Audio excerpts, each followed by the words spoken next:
Hello everyone. In this video I will be going over the 3 biggest winners and losers of the newest Deadlock patch. Starting off in the winners category, we have Bebop.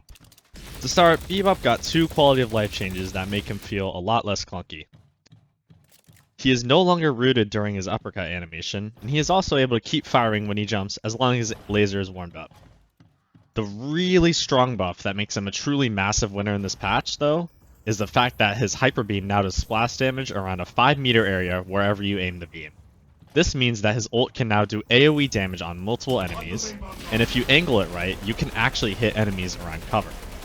If you end up building Spirit on Bebop, which is the most common build, this ult does ridiculous damage, and it is very difficult to escape from due to the splash damage unless you have high mobility. He does also end up getting a compensatory nerf, with his hook no longer having the option to pierce players, as well as getting its range reduced from 30 to 35 meters. However, it doesn't really make him that much worse, except in very niche scenarios where the hook will no longer hit when it normally would have.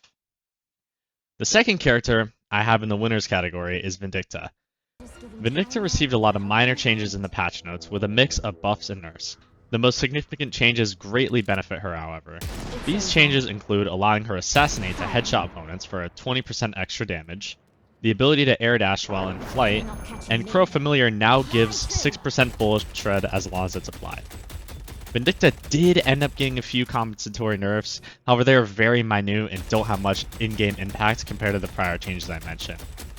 Ironically though, the biggest buff to Vindicta wasn't even listed in the patch notes. Her flight was secretly changed to give her much more horizontal momentum once it's activated, as well as her movement speed during flight being increased from what it was previously.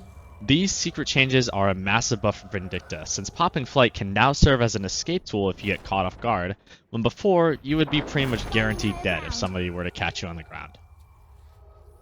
The final character I have in the winners category is Mr. Jacob Lash. Lash didn't receive too many changes in this patch, however the few he did receive are fairly impactful. First off, he got a major quality of life change by giving him the ability to turn while using his ground slam.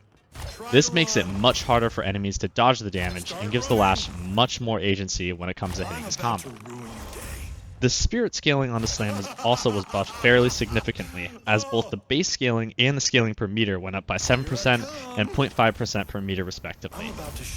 He did get his gun damage growth nerfed a bit with a 0.25 damage per level decrease, but since it was already the meta to build spirit before this patch, and now it is even more incentivized due to the buffs, this nerf doesn't really matter. Overall, Lash is going to feel a lot less clunky to play, as well as being more impactful when he goes for his trademark slam combo. Next, I'm going to be transitioning to the biggest losers of the patch. The first, and likely the most heavily nerfed out of every hero in the game, is Kelvin. Kelvin got 1 major nerf and 1 minor nerf to his beam. The fire rate slow on his beam was literally cut in half, going from 80% to 40%, and the regular slow on his beam has gone down from 80% to 70%. The numbers speak for themselves. It is an absolute gutting of his beam. The second major nerf is that objectives and the Rejuvenator become frozen inside of his ultimate. This is a big deal because now Kelvin can't allow his team to freely secure the Rejuvenator or any kind of objective for free by placing his ult over it, blocking the enemy team from contesting. Mainly, this is a nerf for coordinated teams in high MMR lobbies, but in that environment, it is arguably even more significant than the beam nerfs. Kelvin definitely deserved these massive nerfs since before this he was unquestionably the best character in the game. Doesn't make him any less of a loser though this patch. Next in the losers category we have Seven. Seven got 2 moderate nerfs to his ultimate this patch. The base damage was reduced from 124 to 110, and the max radius was reduced from 30 meters to 25 meters. However, to compensate this, the cooldown was decreased from 180 seconds to 140 seconds. Still, this ult is now a far cry from what it used to be after being continuously nerfed over and over, and this patch is no different. The ult nerfs aren't the biggest nerf to him though. In my opinion, the removal of his 8% base bullet resist, plus his bullet resist no longer scales as he levels up, is a very overlooked major nerf. This is going to be a major nerf to his early game, since weapon damage is very prevalent at the start of the game, and the bullet resist he used to have also reduced minion damage and tower damage. He did end up getting increased headshot damage reduction by 10%, but it really isn't even close to being enough to compensate for such a powerful factor like 8% global bullet resist being. Before I get to the final hero of this video, if you've watched this far, I'd really appreciate it if you would subscribe and like the video.